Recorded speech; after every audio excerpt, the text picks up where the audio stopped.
Bismillah ar-Rahman ar-Rahim. Assalamu alaikum wa rahmatullahi wa barakatuh. My dear brothers and sisters, welcome to Unfiltered Muslim. Today, we are humbled and we are very honored to have exactly such a person, such a scholar who's truly unfiltered, who's truly unafraid. In fact, he's the inspiration behind Unfiltered Muslim. He's the reason we started this channel, to speak the truth, to give voice to the truth in a world of deception. And Sheikh doesn't know this, probably just like many of you other people around the world. I consider him as my Maulana, as my teacher. We are honored to sit with Sheikh Imran Hosein, a scholar who fearlessly has been working, has opened the eyes of this Ummah. And today's interview is based on his book, Jerusalem in the Qur'an, which he wrote for almost 25 years ago. A book that laid out a vision of the world, a vision which has come to pass exactly the way he described it. And yet, sadly, no other scholar, at least to my knowledge, is teaching this subject. So before we start, I have a question for reflection to the Islamic scholars around the world. Where's your backbone? The Ummah is waking up, and we hear your silence. Let that simmer in. And if you haven't already, please, I strongly urge every single one of you, Muslims and non-Muslims, to read Sheikh's books, visit his website, and also watch his lectures. I'm going to put the links in the description box. So welcome, dear Sheikh. Assalamu alaikum. Jazakumullah khair for honoring us with your presence. Alaikum salam, Brother Wahid. I am very happy to have this chance to speak with you. It is today the 9th day of the month of Muharram in the year 1447, and I am in the mountaintop resort of Jandabike in Malaysia. And I believe you must be somewhere in Europe. Yes, Maulana. I'm sitting in Sweden, Stockholm, Sweden. You're in Stockholm in Sweden. Okay. Yes, So yes. I'm very happy to have this chance to return to Jerusalem in the Quran. And you are right, painfully correct, Brother Wahid, that this book was written 25 years ago. And it is the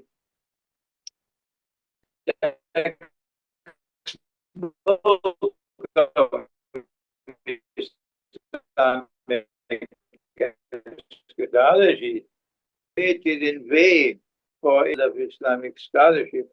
And 25 years have passed without such a response.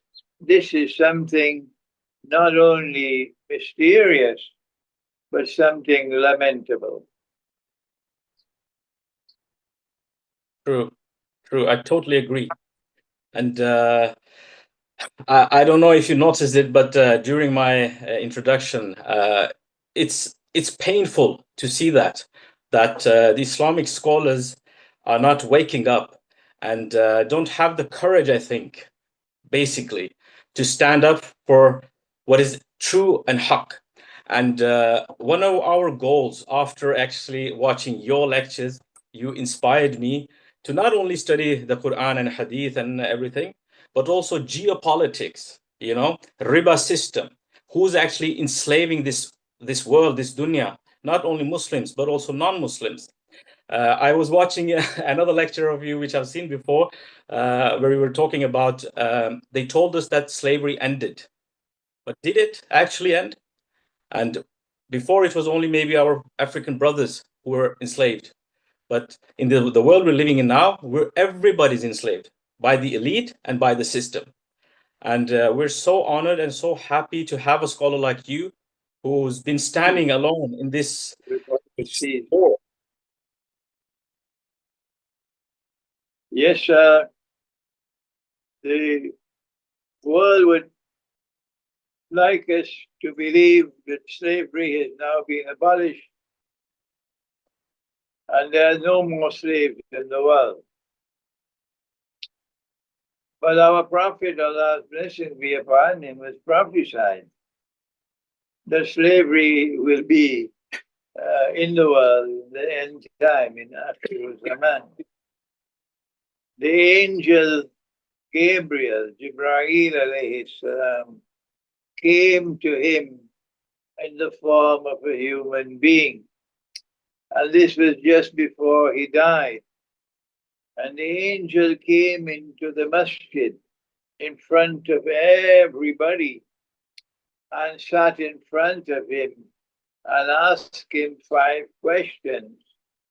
And he answered the 5 questions. And the angel said, "You are correct." And we were astonished. Who is this man who questioned the Prophet, alayhi salatu wasalam, and then to confirm that he's correct? Is he some kind of a school principal? And nobody knew who is this man. And when he left, the Prophet said, "This was Jibreel alayhi salam. He came to teach you your religion." And when we look at the 5 questions which the great angels asked, and the answers which he gave, the Prophet gave, Allah's blessing be upon him, not only do we locate in it the vital importance, the strategic importance of Islamic eschatology, of the study of the end time, but we also find out that there is slavery in the end time, because the angel asked a question about what are the signs, the alamatus sa', what are the signs of the last day? And our Prophet, Allah's blessings be upon him, answered and said, among other things, that a slave woman would give birth to her mistress, indicating that there is slavery in the end time. It may not be legally recognized as slavery according to their law, but it is factual slavery, actual slavery. And at the heart of that system of slavery is, of course, the monetary system and the banking system, which is saturated with riba. Keep on, go ahead. Exactly. So true. And that actually leads me further to ask you. I have some questions, and you are always talking about the 2 types of ayat in the Quran. And also Yes. there is something called basira in Quran. So some things we have to research, we have to do the research, and we have to use our inner light. We have to work to make that inner light glow and understand Quran and Hadith in context. And also the study of the Quran and the ayahs is like stars, like you've been teaching us. And not everybody gets that gift. You have to work for it. And that's also the reason your book, Jerusalem in the Quran, and how you have actually managed to understand which city Allah subhanahu wa ta'ala is talking about, Jerusalem, although it's not directly mentioned. So can I just ask you a question, Sheikh? You said the modern state of Israel was made possible through Dajjal and Gog and Magog, right? And today's scholars are taking the most scholars which I've listened to speak very literal about Dajjal and Gog and Magog. So my question to you is, how can Muslims recognize and resist this Dajjalic world in order, like in practical terms, in daily lives, for our Scandinavian viewers and also the European viewers? Can you please explain? You have posed a very difficult question, Wahid. And it's not easy to answer that question in a brief span of time. At the heart of the subject of Dajjal is the hadith in which our Prophet, Allah's blessings be upon him, said Every prophet has warned his people about Dajjal. And the prophet Nuh alayhi salam, warned his people about Dajjal. But I am going to tell you something about Dajjal no one has ever said before me. And he went on to say that Dajjal sees with one eye, the left eye, and he is blind in the right eye. It looks like a bulging grape. But your Lord is not one eye. Between his eyes on his forehead is written the word kafir, kaf, fa, ra. And every mu'min, meaning everyone who has faith in his heart, would be able to read kafir, whether that mu'min is katib or ghayru katib, whether he is literate or he is illiterate. So we ask the question, why is it that Ali radiallahu ta'ala anhu, if he sees Dajjal, he will be able to read the word kafir on his forehead. But if Abu Lahab were to see Dajjal, Abu Lahab will not be able to read the word kafir. So let us send Abu Lahab to the optician or to the ophthalmologist. Examine his eyes. What's wrong with his eyes? Why is it that Abu Lahab, who does not have faith in his eyes, why is it that he cannot read?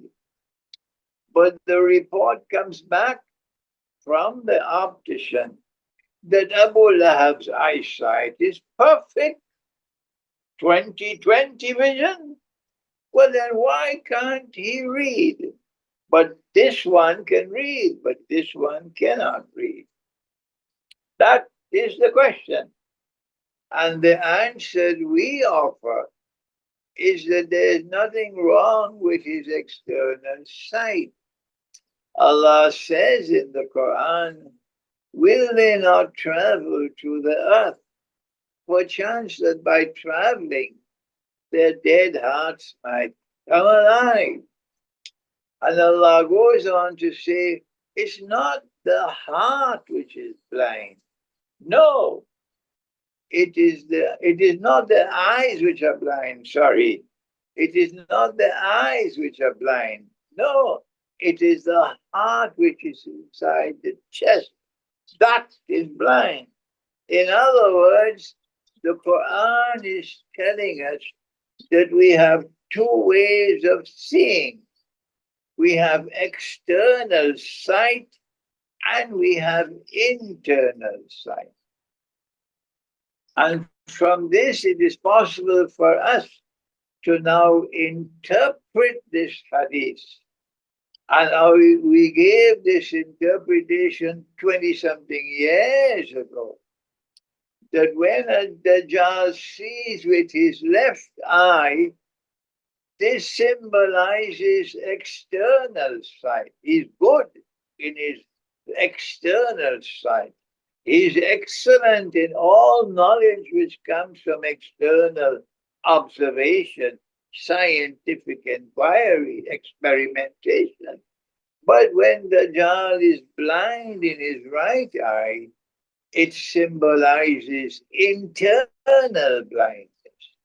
And the mu'min can see because the mu'min can see with his eye, his heart.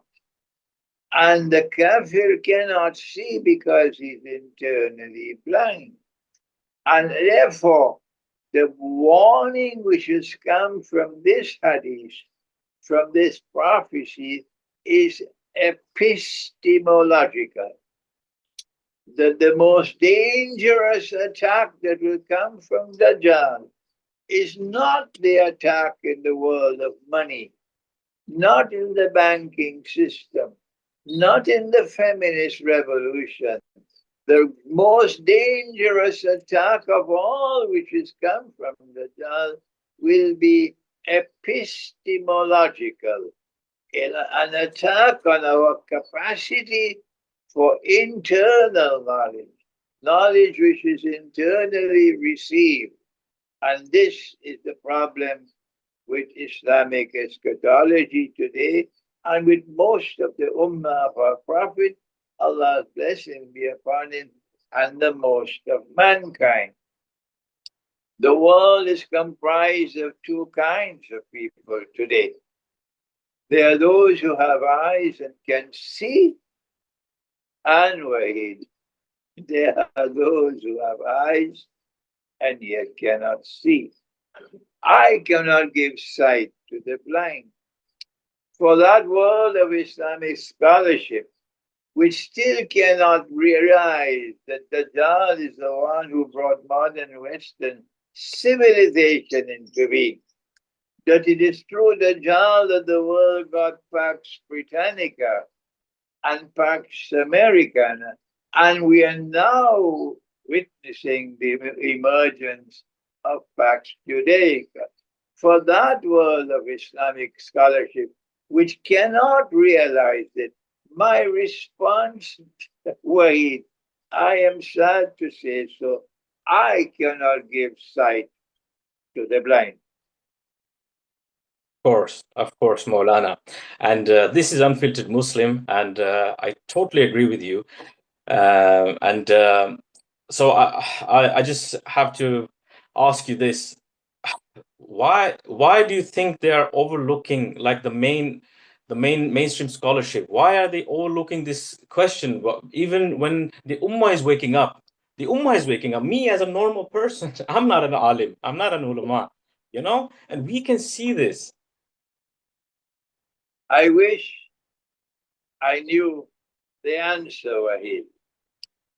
Maybe the generation that comes after me, when Allah calls me away from this world, might be able to answer you more extensively than I can. But at this time, I want our listening audience to remember, our viewing audience to remember, that our Prophet, Allah's blessing be upon him, made a prophecy pertaining to Islamic scholarship. It's a hadith which is located in the Sunan of Tirmizi. And I hope I'm not wrong that it was narrated by Ali radiallahu ta'ala anhu. If I'm wrong, kindly correct me. He said, Yushiku an ya'ti ala nasi zaman. It will not be long before that time will come. La yabqa min al-Islami lasmu, when nothing will remain of Islam but the name. The banana is gone. Only the fig leaf, the banana skin remains. Nothing will remain of Islam but the name. وَلَا يَبْقَى مِنَ الْقُرْآنِ إِلَّا رَسْمُهُ. And although the Qur'an is still in the world, all that remains of the Qur'an is the external form. It is mechanically recited. It is not studied. It is not understood. He went on to say about that age, مَسَاجِدُهُمْ آمِرَةٌ وَهِيَ خَرَابٌ مِنَ الْهُدَى. That the masajid, plural of masjid, would be grand structures, multi-million-dollar buildings, but devoid of guidance. Devoid of guidance. So if you are impressed by numbers, yes, the masjid is packed, but there is no guidance. But then he went on to say about that age, and these grand masjid filled with people, but no guidance. He said, ulama'uhum, that the religious scholars of Islam at that time, the Maulanas, the Shuyukh, the Muftis, the Ustad, Ulama'uhum sharrun nas. They would be the worst of all people. Sharrun nas mimman tahta adib sama. The worst people beneath the sky. من عندهم تخرج الفتنة وفيهم تعود. They will be the centers of corruption, responsible for the corruption of the Ummah. Our critics rush to argue this hadith is da'if. This hadith cannot be accepted. Whereas there are others of us who say, but this is exactly what we live with today. Our Prophet has spoken the truth. And so I am offering to you, Wahid, one possible explanation. And that is, we are living today in the age prophesied by our Prophet that this day will come when the scholars of Islam will be the worst people beneath the sky. The question still remains, well, how did they reach to that status? What is it that caused them to become like this? Then one possible answer, when this cannot be an answer that is valid for all of them, one possible answer is that the way you make your bed, you will sleep in it. The way you make your bed, you will sleep in it. If you betray the truth, one day you'll pay the price for that betrayal. I think I would want to stop there because the rest of the answer takes us into a long discussion on methodology for the study of the Quran and what is the role of the Darul Uloom today in the world of Islamic scholarship. Okay. Let's jump to my next question. Thank you so much, Sheikh. You interpret the verse about a town they shall not return to until Gog and Magog, and are released as referring to, like, this city is referred to as Jerusalem. How did you arrive at this conclusion, Sheikh? In the book, I have to thank Allah. I have to thank Him that when I completed my first degree at the Alimi Institute of Islamic Studies, it was called the degree of Al-Ijaza Al-Aliyah. And my teacher was so impressed that he gave me the Dr. Ansari Gold Medal for high merit. But my teacher wanted me to remain with him to do the next degree, which was the Kamil, or the Majid, the MA degree, master's degree. But I was young and foolish, and I was rushing. Hurry, I want to go back home. I want to go back home. I want to be with my mother. My mother was ill. And my teacher could not convince me otherwise. And so I said goodbye to him at the age of 29. But when I went to say goodbye to him, I'm flying back home, he put his hand like this. He says, I want you to go back home and your hand must be like this, not like this. Meaning, don't go and become an imam in a masjid and giving khutbah. And once you give a khutbah they don't like, they fire you. So now you are now, because you are dependent on this salary, you have to dance to any tune they play. I want you to go and get a job, earn your livelihood independently, so you're going to have the freedom to do the work of Islam. So I went back to Trinidad at the age of 29, and I applied for a job in the foreign ministry. Allah guided me to do that. And I was interviewed for the job by a panel. And they said, yes, we would like to have you in the foreign ministry. but we want to send you back to university. We'll give you a scholarship to study international relations. That came from Allah. I didn't plan that. If I had not gone back to university to study international relations, I could not have written Jerusalem in the Quran. When I went back to university to study international relations, it was my good fortune that I didn't go to a British university. It was my good fortune I didn't go to an American university to study international relations and diplomacy and so on. Allah's kindness to me. I was spared that. The Trinidad and Tobago government had entered into an agreement with the Swiss government for the Graduate Institute of International Studies in Geneva, which is the oldest and most famous institution in Europe, to establish a branch in Trinidad to train diplomats. This was the brilliance of our Prime Minister, Dr. Eric Williams. He didn't want diplomats trained in the United States or trained in Britain. No.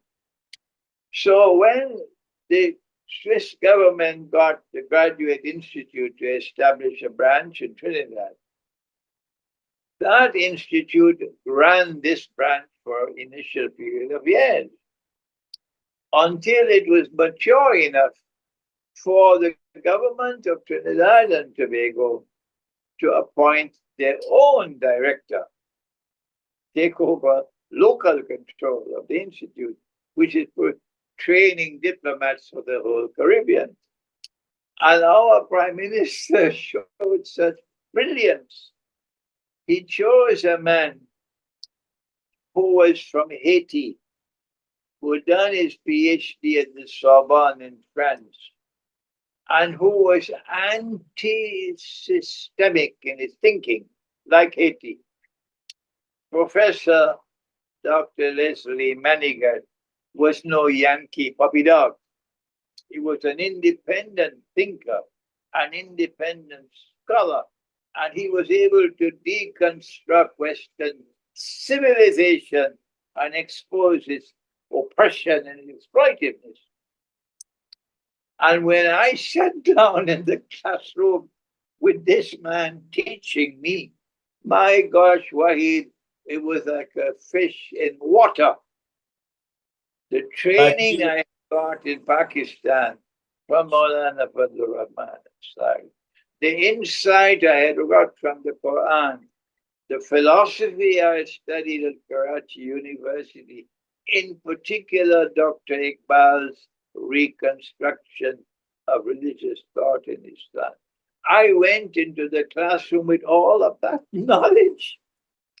And I spent 1 year of my life studying with this man, Professor Leslie Manigat, studying international politics, international economics, the history of international relations, diplomacy. And this was the best teacher I could ever get. After that 1 year, I came first in the class. And nobody laughed anymore at a Pakistani graduate. They didn't laugh. And I got a scholarship to go and do the PhD in Geneva. When I went to Geneva, I couldn't find any professor equal to those I left behind in Trinidad. None. The director of the institute became my thesis director. And he said to me, Imran, he treated me like a son, Professor Jacques Fremont. He said, listen, this thesis topic that you have chosen, post-Caliphate Islam and the search for a new Islamic public order, a new model of a state and a new model of an international system. There was no one in Geneva to direct such a thesis. None. So he said to me, search the world of Islam And when you find a scholar who can direct this thesis, we will invite him to do it. And I spent 5 years in Geneva writing that thesis. Thank Allah I never defended it.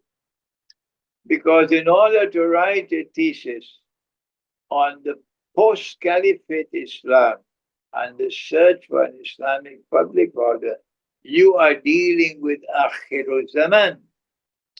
So therefore you're dealing with Islamic eschatology. And there was no Islamic eschatology in the world at that time. No. One of the best scholars we had of Islam and international politics was Dr. Kaleem Siddiqui. And Kaleem Siddiqui loved me like a younger brother. And Kaleem Siddiqui was in London and I was in Geneva. So I had contact with Dr. Kaleem Siddiqui. It was he who said to me, Imran, you have been trained by Maulana Dr. Ansari.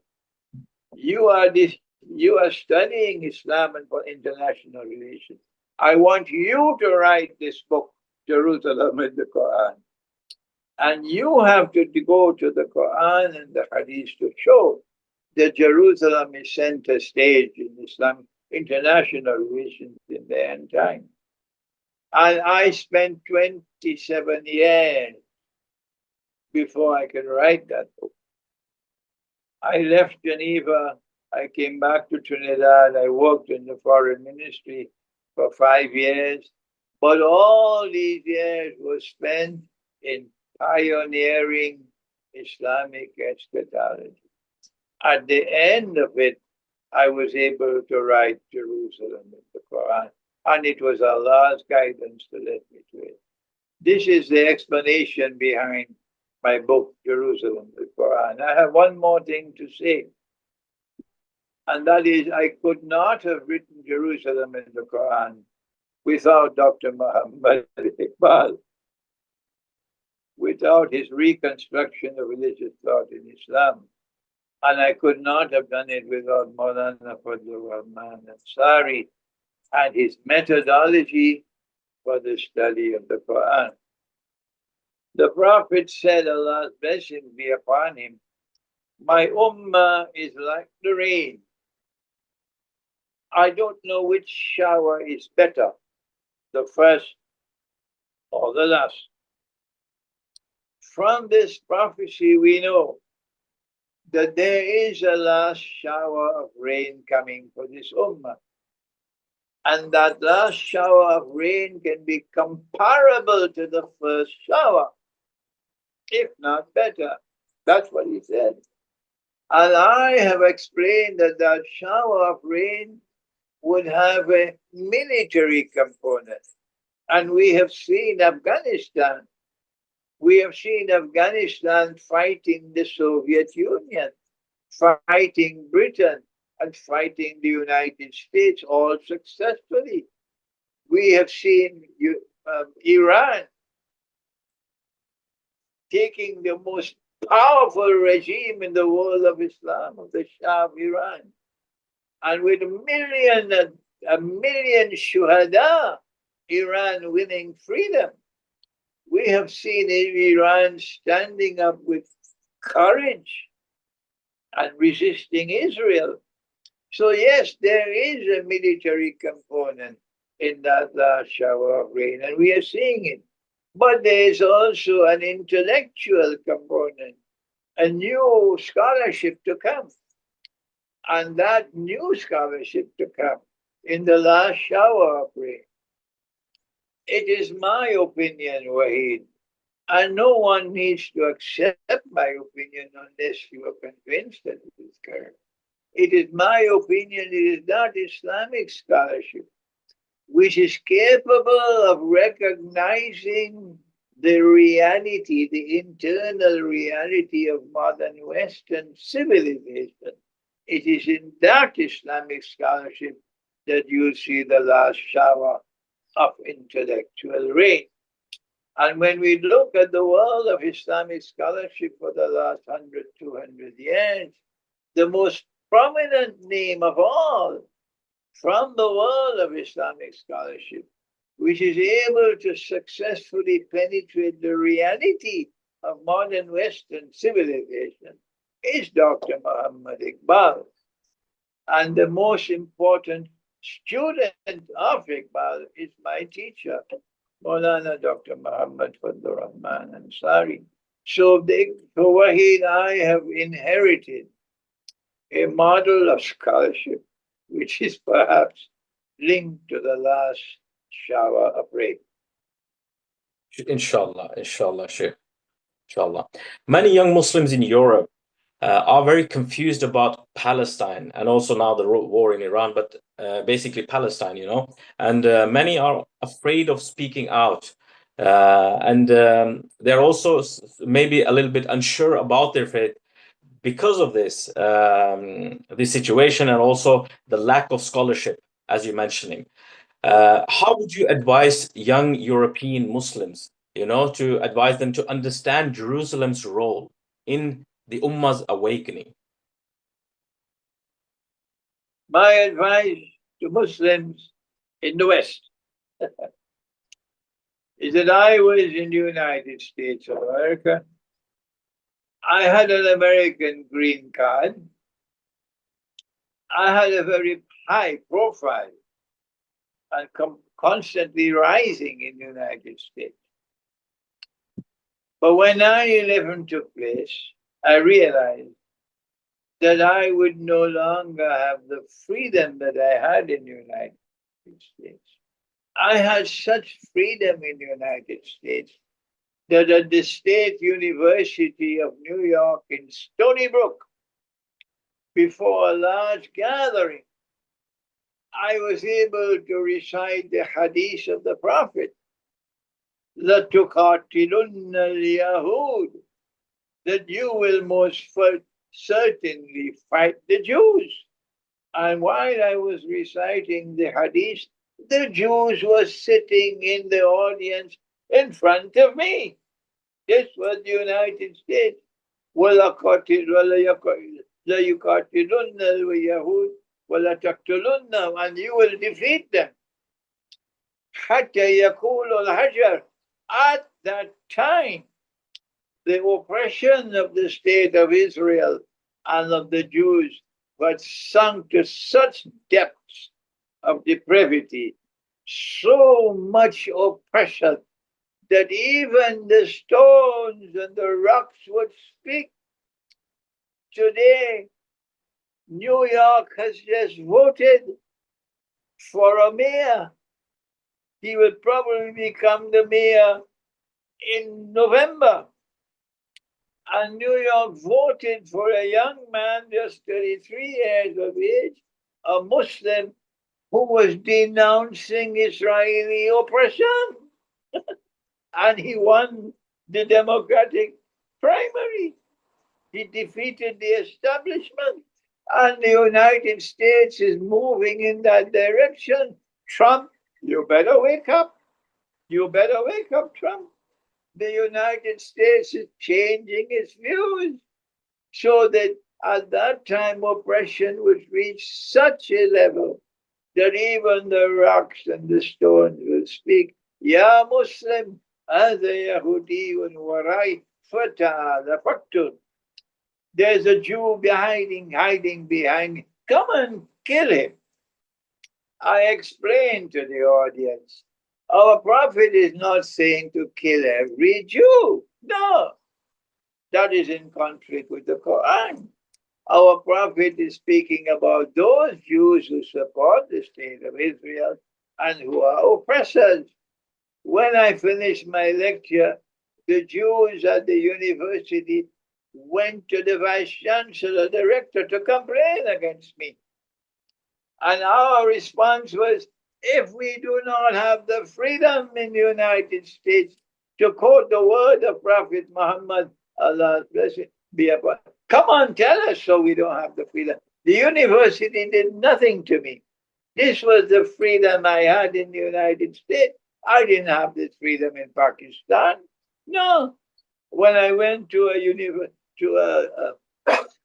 television house in Pakistan. They wanted to do some recording. I can't remember the name of the television station. When I went there, they gave me a form to sign. And when I read the form, the form said you cannot criticize the Pakistan Armed Forces. I handed the form back to them. I said, I'll never sign that. They said to me, every scholar who has come here, including Dr. Isra, everyone has signed it. I said, I'm not going to sign that. I am not going to sign away my freedom. So I had freedom in the United States. But when 9/11 took place, I realized within an hour or two, I was present in New York. I was present at JFK International Airport on that morning of 9/11. And I realized within 2 hours that this was a false flag act of terrorism, and this was a replica of what happened in the summer of 1914, which was scripted to give us the First World War.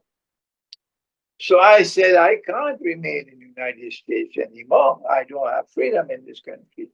2 weeks after 9/11, I left. And I have never returned to the United States. 25 years have passed.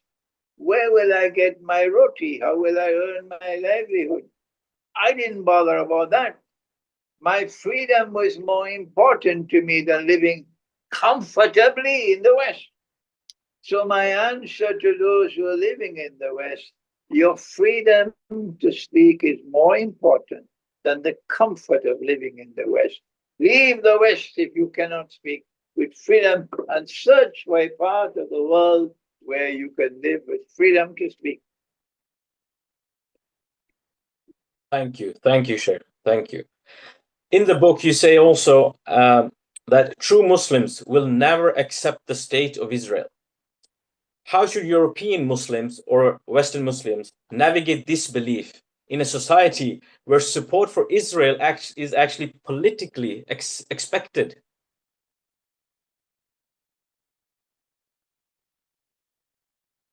When you turn to Islamic eschatology, you get the answer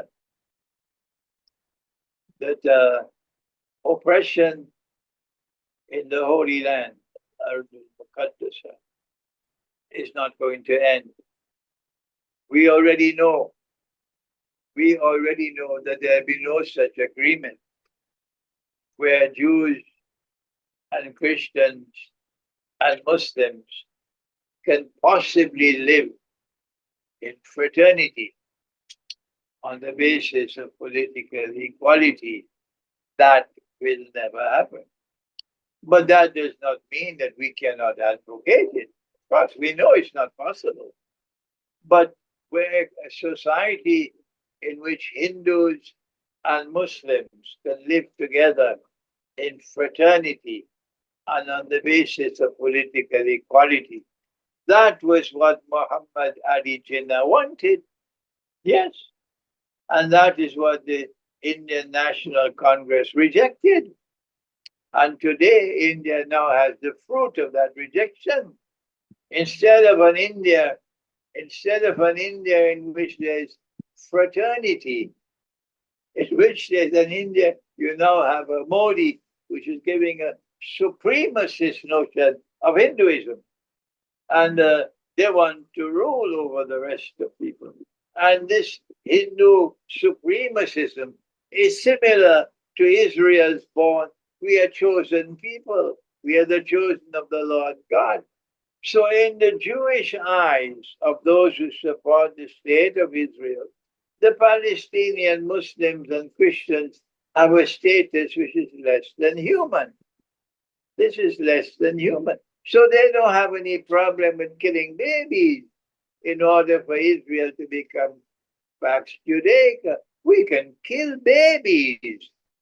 We can kill babies. We can kill babies to make Israel the ruling state in the world. That is the fruit of this falsehood. The falsehood accepted by Modi and the falsehood accepted by Israel. So we have no problem with advocating an Israel or a state of Israel in the Holy Land, whatever name you call it, in which there is the fraternity of the faith, Muslims, Christians, and Jews, and the three communities living on the basis of political equality. We have no problem with that, but they will never accept that because their objective is Pax Judaica, that we must rule the world. You've also emphasized the importance of studying Surah Al-Kahf. And how does it spiritually prepare young Muslims? Surah Al-Kahf, studying of the Surah Al-Kahf, how could it spiritually prepare young Muslims to confront the reality of Jerusalem and the Dajjalic system, Sheikh? I'm glad that you asked that question because this is my favorite subject. The Prophet said, Allah's blessing be upon him, I leave behind me two things. Two things. And biryani is not one of them. He said, I leave behind two things. If you hold on to them, you'll never go astray. The first is the Qur'an. The second is one in which the Shia differ with us. We say it is the Sunnah of the Prophet, and this is supported by the Qur'an. In kuntum tuhibbun Allah fattabi'uni yuhbibkum Allah. If you love Allah, follow me. Allah will love you. The Sunnah. But the Shia say, no, it's the Ahlul Bayt. But that's a difference between us. But number one is the Quran. Number one is the Quran. And the Quran is absolute truth. وَإِنَّهُ لَحَقُّ الْيَقِينِ. Absolute truth. And it is the function of the Quran to sit in judgment over everything else, including the hadith and including the tafsir. So we have to study the Quran. It is to the credit of Dr. Muhammad Iqbal, because he didn't study in a Darul Uloom, that he studied the Quran differently from contemporary Islamic scholarship. And when you read the reconstruction of religious thought of Islam, you will see a different model of scholarship at work.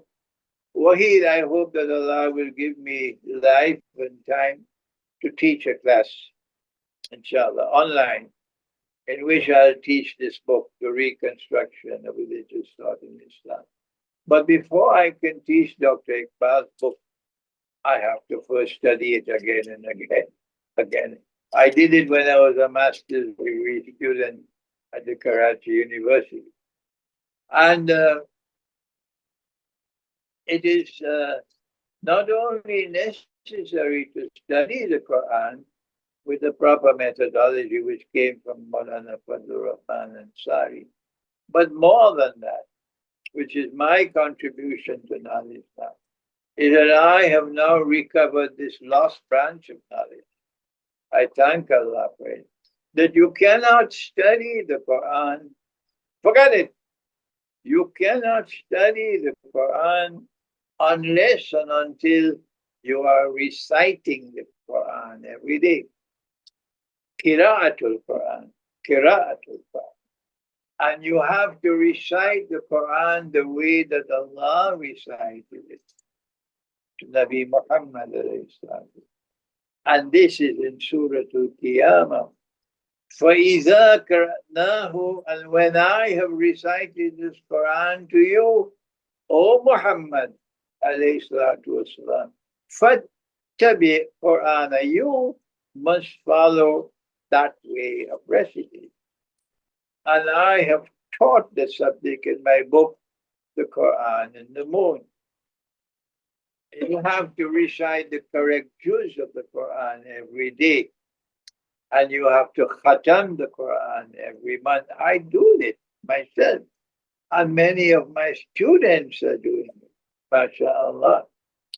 So if you want, as a young person, if you want to study the Quran for that guidance, I ask you, go and study my book, The Quran and the Moon, and follow what I've taught in that book and recite the Quran the way that Allah recited the correct juz of the Quran every day.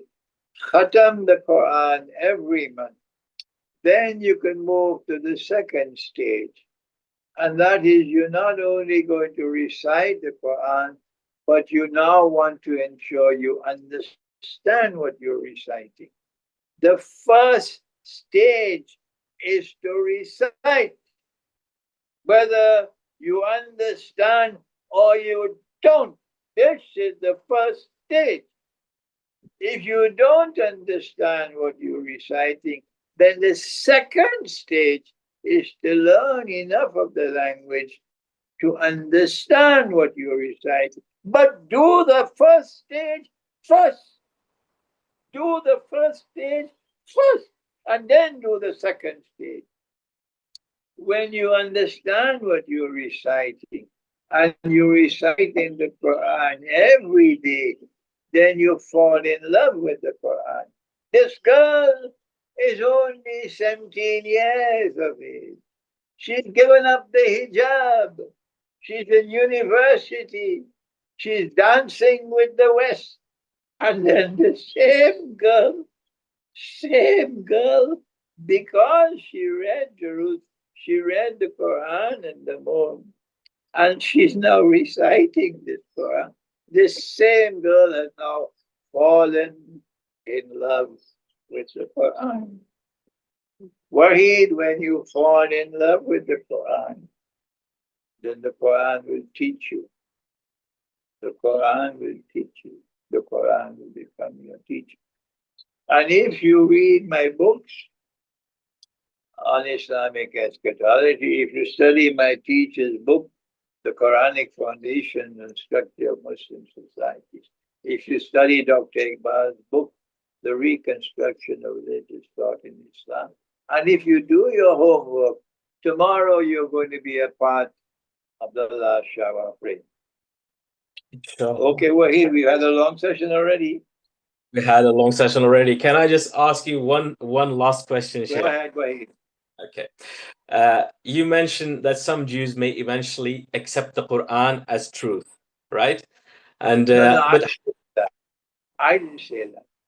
okay, This sorry. is what Allah said. وَمِنْ أَهْلِ الْكِتَابِ, amongst the Jews of the Christians, وَمِنْ أَهْلِ الْكِتَابِ لَمَنْ يُؤْمِنُ بِاللَّهِ, there are those who will have faith in Allah. وَمَا أُنزِلَ إِلَيْكُمْ وَمَا أُنزِلَ إِلَيْهِمْ, and who will believe in the Quran, even though they still remain Jews and they still remain Christians, because they are still Ahlul Kitab. Allah says they believe in the Quran. And when a Jew or a Christian believes in the Quran, you will believe in Muhammad alayhi salatu wasalam as his prophet. So I never went to the Christian world with boxing gloves. No, I never went to debate and say, wah, we won the debate, like sheep and cattle with nothing in your head except peanuts. I never followed that way. I went to the Orthodox Christian world a different way, a more intelligent way than that stupidness. And I took the Quran to them, and I told them what is in the Quran about themselves. And I have Christians, and not so many Jews, but many Christians now writing to me and saying to me, and saying it publicly as well, we are Christians, but we believe that the Quran is the word of God. Perfect. Thank you so much. This is the Quran. Thank you so much, I've Sheikh. written now the Quran and Russia's destiny. The Quran and Russia's destiny. And it is translated to Russian. And I'm waiting now for a shipment to reach Moscow of the book in English. The book is already translated and published in Moscow in Russian. And when the book reaches Moscow in English, I'll fly to Moscow, inshallah. We have the launch of the book in Moscow. And I pray to Allah that many, many Russians who are not Muslims, Christians, because of this book, inshallah, will now study the Quran and will tomorrow accept the Quran as the word of God. That does not mean you have to give up Christianity and join this Ummah. Stop that nonsense. They can continue to follow Jesus and yet believe that the Quran is the word of God. May Allah grant that it may come to pass. Ameen. Ameen. Summa ameen. Jazakumullah khair, Sheikh. Thank you so much for your time. Okay. I You're was welcome. honored.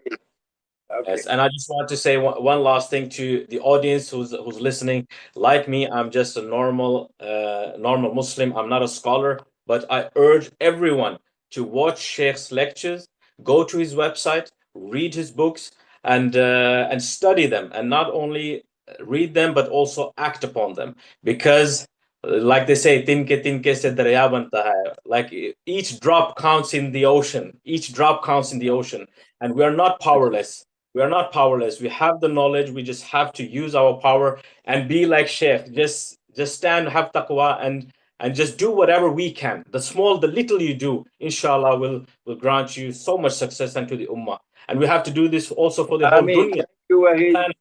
Inshallah. We are both in the same boat, Wahid. It's called the boat of unfiltered Muslims. Okay. Assalamu Thank alaikum. you. Wa alaikum assalam.